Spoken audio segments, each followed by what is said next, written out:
Okay. There we go. We are good. Okay. All right. Thanks again, Quantum Knowledge community, for joining today's talk on quantum technology metrics with Dr. Yaakov Weinstein. He's the Chief Scientist of Quantum Technology at the MITRE Corporation. Without further ado, Dr. Weinstein, over to you. Great. Thank you so much, Tim. I really appreciate everyone's willingness to join in the middle of the afternoon on just a weekday. So thank you all for coming, and let's get right to it. So let's start with metrics. What is a metric, and why do we care? And so in order to kind of set the table for this, I'd like to not talk about a quantum computer, but instead I'd like to talk about a regular computer. How does someone, a non-initiate like me, buy a laptop? So the truth is that, like, if I ever wanted to buy a laptop, what I would do is I would call my wife and say, dear, which laptop should I buy? Because that's about, that's obviously the best way, and she knows these things much better than I do. But if I had to do this on my own, so what I would do is I would go onto some web page. This is a screenshot of Dell's web page, and I would look at that. Which laptop is right for you? Great, that's exactly what I want to know. So which laptop is right for me? So how is Dell going to transmit the information for me to choose? Right, so Dell has a whole bunch of different laptops that they want me to buy, and they're going to somehow allow me to make an informed decision, even though I have no idea what I'm talking about. Okay, so this is the starting page, and they're giving me three choices. I can buy an XPS laptop, a Latitude laptop, or an Inspiron laptop. And there's not too much from a metric base here. What it tells me is that the XPS ones are for creators and creativity. Oh, well, I'm definitely creative. Sure, let's go with that. That sounds good. The Latitude ones are for business, performance, and collaboration. All right, I mean, that sounds like pretty interesting too. And the Inspiron ones are for everyday access. Okay, but let's say I want to be creative. And so I'm going to go for the XPS ones, even though the one metric I do have on this page is price, and the price is the most. But let's go with that. And that will then take me to this page. And now I see 4 different laptops, all under this XPS umbrella. And here, Dell is providing me with metrics in order that I can make an informed decision. So let's go through some of these metrics. So if I start here with this blue circle, I see that people have rated the different types of these different laptops. And so I can now compare based on rating. So I can see that this one on the left has a rating of 4 stars, while the other 3 towards the right have a rating of 4.2 stars. Okay, well, that will tell me something, but there's not really too much of a difference between 4.0 and 4.2 when you have a few hundred ratings. But all right, that tells me that in general, at least, people seem to be happy with these laptops. Going down, I see something else. I see price. Well, that's obviously important. And I see that between these 4 laptops, there's a price range of almost $1,000. So I understand price. I can generally guess that if the price is higher, the computer must be better somehow. And so that will likely tell me something, but it's really not telling me too much about the laptop itself. I want to know a little bit more about the laptop itself. Okay, so let's go further down and see what we find next. All right, so here I have some little picture over here. And this one on the left says 12th generation Intel Core i7-1260P. I know what 12th means. I can guess that gen stands for generation. I know that Intel is a company. This is not very enlightening, but let's go on to the right. Okay, so if I go to the right, I see that the next one is 12th gen Intel Core i7-12700H. Okay, so now maybe I can get something, because I do know, so these sound exactly the same, except that one is i7-1260 and one is i7-12700. So I do know that 12700 is a higher number than 1260P. So maybe I can say that this one, the second one, is a newer type of laptop than the one on the left. But if they keep going to the right, then I noticed that the next one, this third one, the XPS 15, is a 12th generation Intel Core i9-12900HK. Okay, I still don't know what any of these things mean, besides generation, but i9 sounds even better than i7. So I can, be maybe, guess, or maybe even be somewhat certain that this third one is probably the newest, because it's an i9 rather than the i7, even though I have no idea what the difference is. But let's keep going and see what else happens. So I keep going down and I see like Windows 11 Home or Pro. I see it's like different graphic cards, which I'm not even going to try to guess because I have no idea what those things mean. And then I see some things that look like a little bit familiar because they have numbers. Okay, so I see 32 gigabits of memory, 16 gigabits of memory, gigabytes of memory, 16 gigabytes, 32 gigabytes, and 16 gigabytes. Okay, memory, I know what that means, right? Because I remember stuff on my own, and I know that my computer has to remember stuff too.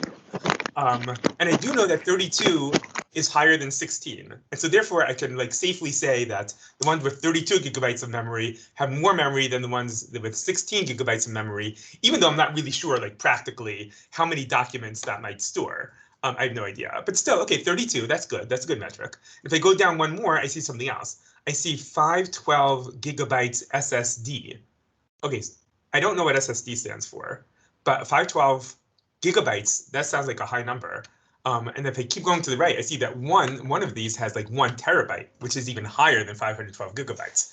All right, so I'm getting something here, right? I'm learning about this computer, this laptop. I don't really know what a lot of these things mean, but I'm learning something about it. And if I keep going down, then I get screen size, and then further down I get weight, and those are important. Not necessarily about the way the computer is going to operate, but they're certainly important if I want to carry this around, if I want to be able to see it well. And so Dell feels that with this information, I can make an informed decision. And the question is, are they correct? And the truth is they probably are. This is probably enough, even though I don't know what a lot of these metrics mean. Because I know that in general, we assume that higher numbers are better than lower numbers. If I choose that third one, if I choose this third new XPS 15 touch laptop, because I want the best computer, that's probably the right choice, even though I don't know anything about what these metrics mean. And that's what we want to hammer home, that metrics are a method of transmitting information, even though the people who are looking at the metrics may not even know what the metrics mean. Right? And so if someone's going to tell me, here it's not on these ones, but if someone tells me that some computer operates at 2.2 gigahertz and another computer operates at 2.0 gigahertz, I know what a gigahertz is. I have no idea what that has to do with computers, but I do know that 2.2 is higher than 2.0. And if I choose the one that's 2.2, I probably made the right choice if I want a better, faster computer. Now, of course, Dell is smart enough to realize that I or anybody else may not necessarily want like the best performing computer. That has to be, that has to be balanced by price and by weight and things like that. And so they want to give me that information too. But the truth is, even though they put some of these metrics, which no layman is going to understand, they are actually still helpful in getting the point across to me as to which computer operates better than the others.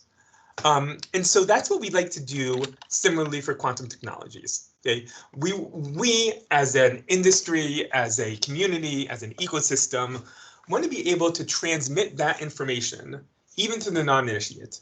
If we're talking to a government program manager, if we're talking to a potential customer, if we're talking to just in general, how do I transmit information to tell people about how wonderful my quantum technologies are? Okay. And so the development of metrics, of quantum technology metrics, is important in that way. So let's take a step back and see. I want to develop metrics for the following reasons. First of all, I want metrics that that are going to be useful in characterizing near-term and long-term systems. Okay, so I wanted to have a metric with respect to quantum technologies that's going to tell me, that's going to be useful now and in a year from now and in 5 years from now and in 10 years from now. And so, we'll know how things are going. We'll get to that in a second. Okay, I'm going to use these metrics to evaluate current systems. Okay, current quantum technologies. Is this thing good? Is this thing bad? Is this thing useless? A metric will hopefully tell me that. And in addition, it will allow me to estimate progress in the technology. So I can see where if I have a good metric, that will that's been measured over some number of years, that will tell me, number one, how much improvement we see. Number two, it will give me a general idea of a trend. How fast is this technology improving?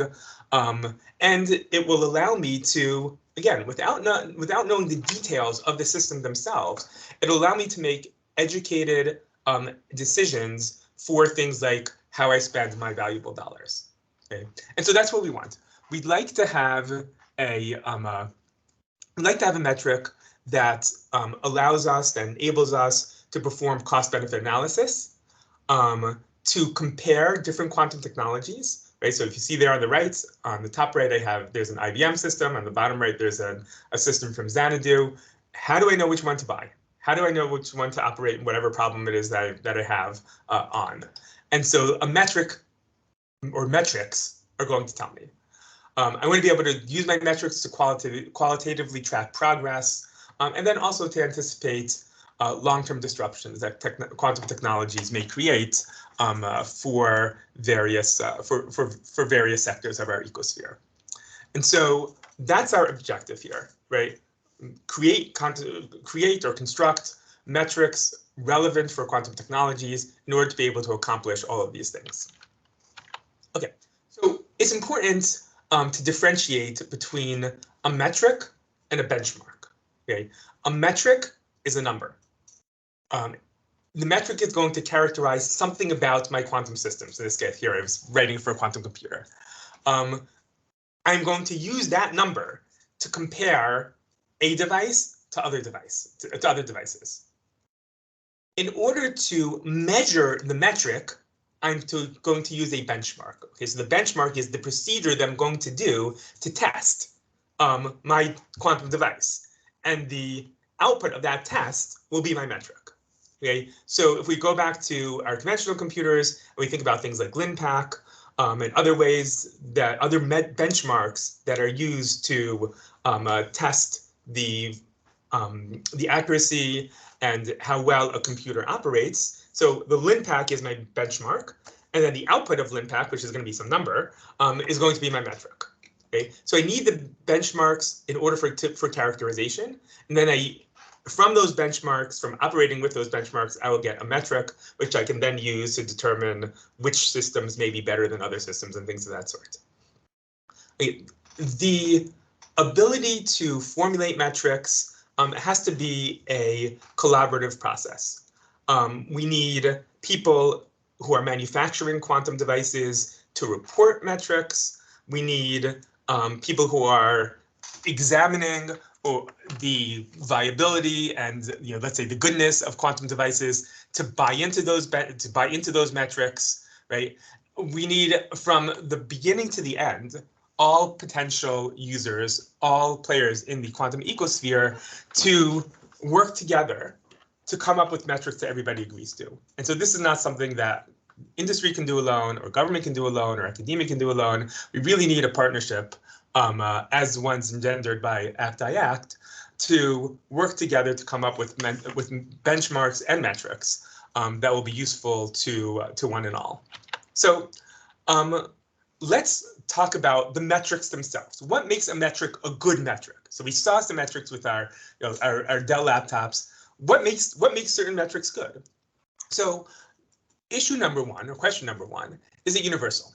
Meaning, is the metric going to be useful only for the near term? If we're talking about quantum computers, it's going to be useful only for, let's say, NISQ systems, current systems, or will it also work for systems as they mature and become fully mature? Number one, it's universality.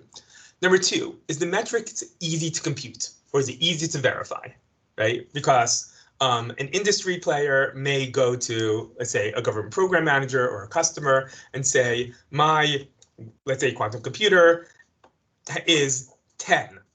That's what it is. And if the customer is perhaps not as optimistic as you are, they'll say, okay, well, give me the system, and I want to see that it's 10. And so we want that process to be easy. We want the metric to be computable or testable in a way that's straightforward, in order that anybody can do it, and in order that people can understand it. Number 3, can the metric be gamed? Right? We want metrics that are metrics that are solid. We don't want a metric that someone can cheat on and get a high number just by by taking shortcuts. Number 4, we want to make sure that the metric tells us the information that we need. Right? So there are lots of different possible metrics. The weight of the laptop tells me something important, right? It tells me whether my whole shoulder is going to hurt after I carry this thing on for an hour, right? But it doesn't really tell me about how good the laptop is. And so I need to make sure that my metrics tell me relevant information.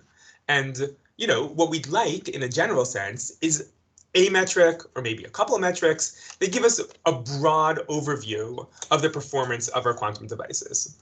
And then number 5, we want to know what the metric doesn't tell us, right? What may have been overlooked by the metric. So, I might say, oh, look at this. This laptop has all these amazing metrics. It is, it has, 5 terabytes of memory, and it has an i52, Intel card or whatever it is.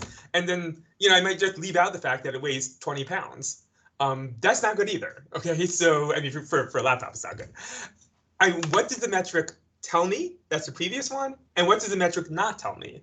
What may be overlooked if I only look at one or a group of metrics? So let's start with quantum computing metrics, and today we'll discuss mainly quantum computing. We'll also go a little bit into quantum networks and see what's out there and maybe perhaps some future directions. So here's a list of some of the common metrics that have been reported in the literature, and let's analyze them based on the criterion that we've set up. So first of all, there can be metrics based on system specifications, right? So what is a system specification? All right, a qubit's coherence time, right? A qubit's error rate, the number of qubits, how the qubits are connected to each other, right? Those are they're fine metrics, they're important metrics, but it's effectively a list of the specifications of the system. All right, we'll have to analyze that one. Number 2, quantum volume. This is a metric that was introduced a number of years ago by IBM. We'll talk a little bit more about it, but the idea of quantum volume is to give an idea of the overall performance of the quantum computer. Quantum volume has been generalized. We'll talk a little bit about why it's been generalized, the need for it. Again, the idea of these volume metrics is to tell you, to relate the general power of a quantum computer. And then, of course, there are also application-based metrics, right? How good is your quantum computer at doing something, right? So if my quantum computer can factor 21 and your quantum computer can factor 49, then I can make the argument that your quantum computer is better because you can factor a larger number. It's very focused. It's only one application of quantum computers, but it's an application-based metric. So let's go through all of these.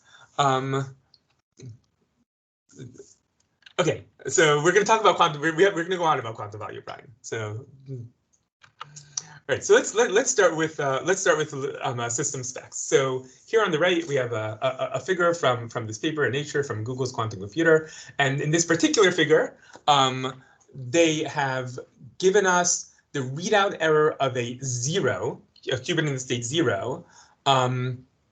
The percentage, times 100. So this is a percentage of error. So, and we see, like, for each qubit in the quantum computer, how error prone it might be. So, okay, so these are metrics. So we have one or more features of the system, in this case, the specific readout, for each qubit. Great, it's a wonderful metric, but in general, let's start with the bottom and see, like, some negatives and positives of this. First of all, this is not universal, right? This tells us one particular error on one particular state. Now, again, Google performed lots of, I'm not blaming Google, I'm just using this as an example. Number 1. Number 2, some of these features are easier to compute or verify than others. It's going to depend on the specific, on which spec is given. Number 3, it's limited in what it's reporting, right? It gives us an incomplete picture. The readout error on zeros is this. Well, what's the readout errors on 1? What about the errors in gates? There's lots that's left out here, and we're not going to get a very good picture of our quantum computer if we only have this particular figure. And then in addition, it's easy to game. And I'm not in any way saying that Google is doing this. Again, we're just using this as an example. But if you can imagine some industry player that's giving us only certain system specs, then you might wonder, like, why are they giving us these system specs and not other system specs? And the answer might be, well, because they're giving us the good ones and they're not giving us the bad ones. Okay? And so there are a number of negatives of using system specifications as a general metric. This is even beyond the fact that different vendors may decide to give us different system specifications. So in a general sense, these types of specifications are really important in this particular case. These are really important for scientists. These are really important in terms of providing direction for future research. System specifications have a lot of positive things about them, but as a general metric for the power of a quantum computer, for the overall goodness of a quantum computer, it certainly leaves much to be desired. And so let's instead talk about application-based metrics. So here we see oops, sorry about that. Here we see the headline or name of a paper of that was published in 2021, and the demonstration of Shor's algorithm factoring the number 21. Okay, that's great. This is an application-based metric. So we now know that the IBM system, this whatever IBM system they were working on, can factor 21. And so this is similar then to something like LINPACK. Right? I have a specific thing, specific challenge that I want, in this case, my quantum computer can do. And if it can do it if we can do it on a harder problem, right? If it can factor 15, that's worse than being able to factor 20. Factor 21, that's better because it's higher. And so that type of metric, especially Shor's algorithm, is useful when you have mature quantum computers. It's not quite as useful when we're talking about nowadays devices. Especially when we're dealing with something like 21 or 15 or even higher numbers, there may be certain shortcuts that you can take in order to, for a specific problem. And again, I'm not saying that anybody is cheating here, but there are negatives in reporting an application on a system which is not capable of doing everything. And so that is a negative for an application-based metric. It's not as applicable today for a quantum computer as it will be in the future. On the other hand, it's very easy to interpret, right? Here, IBM factor, these people using an IBM system factor 21. I know exactly what that means, right? And that's useful. That's great. Now, of course, if I, as a customer for, let's say, IBM quantum computer, I'm not really interested in factoring numbers. Maybe I'm more interested in machine learning or whatever else it is. I may not understand the relationship between the ability to factor 21 and the problem that's of interest to me. And so, so that leaves something to be desired, because I don't have a full picture necessarily of the power of this quantum computer. I just kind of know that quantum computer can solve this particular problem, and maybe that's great. Maybe it means it can solve lots of problems, but I'm not sure. And so that's some of the negatives on application-based metrics here using Shor's algorithm as an example. If I go on then and look at some of the other more global metrics, then I get to quantum volume. Okay, so quantum volume is a metric that was proposed by IBM. And the idea here is to quantify the largest random square circuit that the quantum computer is capable of implementing to some fidelity measure. Okay, so we're gonna have to define all of that. But for the moment, the quantum volume depends on two things: the number of qubits in the system and the accuracy with which those qubits can implement gates. Okay, so counting number of qubits is relatively straightforward, right? Just count them. An accuracy measure is a little bit harder because we have to figure out what that accuracy measure is. Okay, so that's gonna be a little bit of a question. But in general, because we have these two different criterion that go into quantum volume, it's hard to game. There are numerous important features that are going to influence quantum volume, including number of qubits, error rates, the way the qubits are connected to each other. A number of different things play into quantum volume. That's good. That makes it harder to cheat. And the metric tells us, in general, how the quantum computer performs on today's systems and even on tomorrow's systems. Right? So it's universal in that way. That's good. And then we'll see some of the negatives in a moment. But let's talk a little bit more about it. Okay, so what is quantum volume? Again, I mentioned before, quantum volume is dependent on two different features of a quantum computer. Number one, the number of qubits in the system. And number two, the ability for those qubits to implement basic gates. And specifically, the test is being able to implement random 2-qubit gates between any 2 qubits.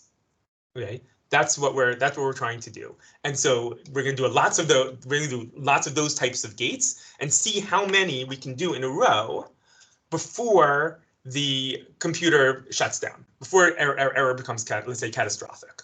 And so what I'm going to do is I'm going to take the number of qubits, and then I'm going to take the number of gates in a row that the quantum computer can perform, and the smaller of the two is effectively going to be my quantum volume. Okay. Now, there's a little bit of a cheat here, and again, I'm not blaming IBM for this, just pointing this out, that the quantum volume is currently defined as an exponent. Okay, so it's 2 to the minimum, right, of either the number of qubits, which is small n, or the number of gates that can be performed in a row. Okay, but that exponent makes numbers really big, really fast. Okay, so let's take a look. So here on the top right is a figure that was put out by Quantinuum. And I will note, if you look at the bottom right, Quantinuum has been extremely open with their data, and they give us plots like you have on the bottom right, so we can actually see we can actually see exactly what Quantinuum did. So kudos to them for doing a great job on this. And they've given us this nice chart over here, which is, as a function of time, how has their quantum volume grown?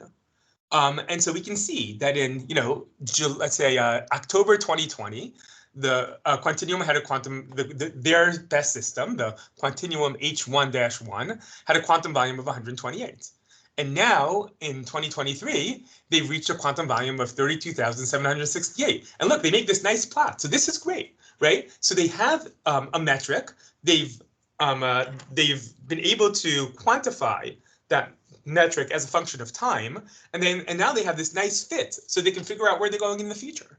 And so this is really an excellent job here, because they've used the metric, and I, as a consumer who may not know quantum, I may not know anything about quantum computers, and I may not even know what quantum volume is, I can look at this and say, hey, it looks like you guys are doing a good job, right? It looks like things are improving, right?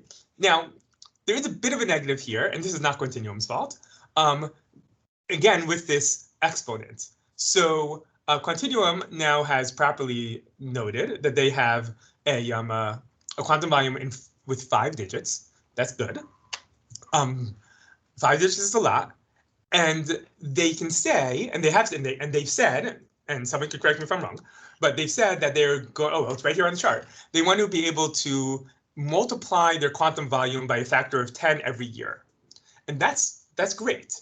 Except, if you think about it, multiplying by a factor of 10 is effectively adding 3 qubits because of this, between 2 and 3 qubits, because of this exponent in the quantum volume. And so, again, it's hard. It's hard, and I don't in any way want to minimize the difficulty of doing that. But adding 3 qubits each year and hoping to get from effectively what they have now, 13 qubits, to 100 qubits, it means we're going to be in this game for a long time. Okay, so that's where we have to be a little bit careful with these, with our metrics. It's saying I can multiply my metric by 10 every year, an order of magnitude. That sounds really great, and it is really great. But let's make sure we understand what it means. It means adding 3 to 4 qubits every year. Okay, so okay, so good. So again, great job by Quantinuum, giving us the information that we need to really understand what they're doing, and making this nice plot, trying to put things into good perspective. But let's make sure we understand what this metric actually means. So for comparison's sake, let's take a look here in the on the upper right of lots of different computers. So here we have IBM's computers and IonQ's computers, Continuum's computers, Alpine's, and the quantum volume as they've reported every year since about 2016, 2017. And you can see this nice plot. And that here is compared to what quantum volume you might need in order to accomplish certain important tasks. So there are lots of different tasks listed here, but let's say take the one that's fourth from the top, which is marked as Shor's algorithm, and you see that horizontal dashed line. So that is approximately a quantum volume that you would need in order to factor a 2048 bits number. So in other words, if you can do that, then you can break RSA 2048. Okay, and if you look like where we are, and note that this is we've done everything on a log plot to make things make our numbers a little bit smaller, and you look at the general trend, it looks like we have a really long time to go, right? A really long way to go, right? So let's keep that in mind and go back then to the quantum volume itself. We talked about the negative in relatively small improvements leading to drastically large numbers because of this exponential. But there's some other questions that we'd like to know a little bit more of with respect to quantum volume. Number one, there's no error correction in here. Okay, so that's fine. And the assumption is that in order to break this trend of where our quantum volume is now, once error correction becomes plausible and comes online, then we're going to see a break in this trend and things are going to grow a lot more quickly. And maybe that's true, maybe that's not true, but we have to figure out how that works with quantum. We have to figure out how the concept of error correction is going to work within the concept of quantum volume. So that's one thing. We want to know a little bit of error correction. And number two, the way the quantum volume is currently defined is a square, right? It's number of qubits, the minimum of either the number of qubits or the number of gates you can do in a row before you get some sort of catastrophic error. But the truth is that most algorithms, or maybe algorithms, are not like that. So for example, if you want to break RSA 2048, you can get away with about 4,100 qubits. Perfect qubits, if you have perfect qubits, you get away with 4,100 qubits. Okay, so 4,100, and now IBM has announced they have a 433 qubit system, and say, hey, 433 versus 4,100, that's less than an order of magnitude. We don't have that much to go. However, it is important to note that in order to do that, you need about 1 trillion gates to be performed, 1 trillion gates in a row, 1 trillion time steps. And Continuum has told us that they can do 13 time steps. Sorry, not 13. Is it 13? 10, 11, 12, 13, 14, 15 time steps. So 15 time steps, that's great. But the difference between 15 and 1 trillion is 8 orders of magnitude. That's a lot. So treating number of qubits and number of gates that you can perform equally maybe is not the best way to go. But again, quantum volume has a lot of positives about it. Number one, it's hardware independent. That's really nice, right? It doesn't matter whether you're using an ion system or a superconducting system or quantum dot system or whatever it is, the quantum volume is going to be defined for all of them. And it's also very easy to verify. Okay? And so it's a good metric. One might argue that the need to do an arbitrary or random 2-qubit gate is too stringent. And in fact, IonQ did make that argument. And so IonQ is now using a different metric, a somewhat different metric, but with the same idea, which I'm blanking on the name. Maybe someone from IonQ is online can remind me what the name is. But okay, so they're using a slightly different metric. But in a general sense, Honeywell and IBM are both reporting on their quantum computers in terms of quantum volume. And IonQ is using a metric that is not too far from quantum volume. And you can see some of the numbers that they've reported there on the bottom chart, and some of their plans for the future. We can try to solve some of these problems, and specifically the forced equality of importance between number of qubits and number of gates performed in a row by generalizing. And rather than having a quantum volume that's a square circuit, you can start having rectangles. And so this is just like a pictorial version of it. So you see on the top left, you see a square. On the bottom right, you see that maybe you don't need a square. But let's get this into just something concrete. What's been done here, and this was work that was done here at MITRE, is defining numerous quantum volumes. Where if you see on the bottom left, QV1 is that square circuit where you've equally weighted number of qubits versus number of gates to be performed. And then you have additional ones, QV2, QV3, QV4, and those are where we're not weighting number of qubits versus number of gates, but number of qubits versus number of gates to the second power or number of gates to the third power, in an attempt to try to, equalize number of qubits and number of gates, where the number of gates far outstrips the number of qubits that you need. And then you can see there on the top right, like what types of algorithms would be best described by each one of these generalized metrics, these generalized quantum volumes. And so you can see that, for example, there are a number of machine learning algorithms that satisfy QV1, that basically require the same number of qubits as number of gates. A lot of the many-body physics or many-body chemistry problems fall under QV2, and so there you're assuming that in general you would need the number of gates would be about the square of the number of qubits, and so on and so forth. And so you can get some idea of of if you're trying to implement algorithm X, which one of these quantum volumes may be best for you. But again, as with all metrics, once you start adding more metrics, you've made the picture more difficult, right? One metric, like quantum volume, is great. Once I start talking about, well, if you're looking at quantum volume 1, this is what happens. If you're looking at quantum volume 3, then this is what happens. Well, I've now muddied the waters a little bit, right? I made things less clear. And so when we are trying to describe any quantum computer, we always have to keep this in mind. We have to keep in mind who we're talking to. Are we talking to someone who who's really looking for one number and that's it and doesn't want to think about it anymore? That's important and that's fine. And then we have to choose something like quantum volume and that's it. Versus if someone wants a little bit more information, then we can extend our discussion to some of these other metrics, be it higher orders of quantum volume or anything else, and thereby be able to transmit information that's more finely grained. And so that's going to be part of our metric discussion, right? Do we really want just one metric or maybe two metrics to give a complete picture, or can we go more finely? And give a number of different metrics and hope to create a more accurate picture in that way? Okay. In terms of error correction, we don't really have time to go through this in any great detail, but that's something that is that you can incorporate also into quantum volume, as you can see on this chart here, without giving too many specifics. That in certain cases, and here we're doing quantum volume and the number versus number of physical qubits, assuming you want given accuracies as given in the as given on the top left of the plot. So you'll see that sometimes you have these these linear increases in the quantum volume as the number of qubits progress. And then sometimes you see kind of these these areas where things remain flat.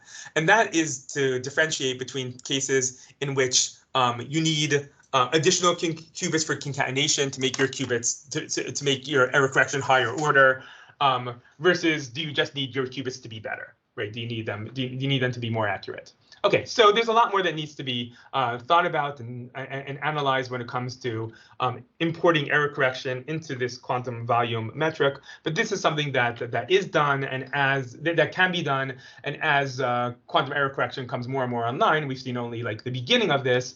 Then that is a question that will have to be dealt with. How do we deal with quantum volume and any other quantum computer metric when we also have error correction on top of our physical qubits? Okay. Let's switch over then to quantum networks. And quantum networks, again, is also an important technology, quantum technology, something that seems something that has garnered a lot of support thanks to the CHIPS Plus Act.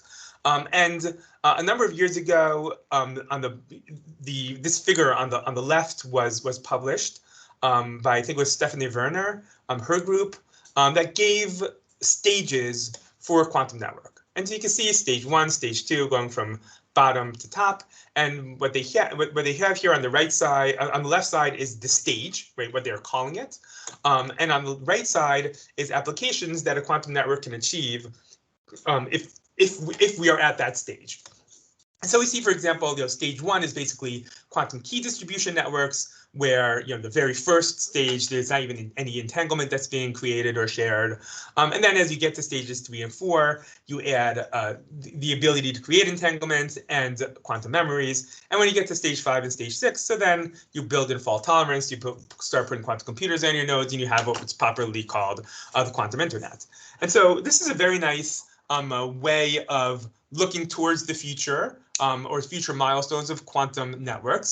However, you'll notice there are no metrics here, right? There are no clear metrics. And so what we like to do is be able to come up with some metrics for these stages so that we can say, not with kind of generality, oh, I think we're at stage 2, but be able to say, no, we are here and we'd be able to accomplish this. So let's take an example. So let's take a look at stage 3. So stage 3 is when we introduce into the network the ability to create entanglements.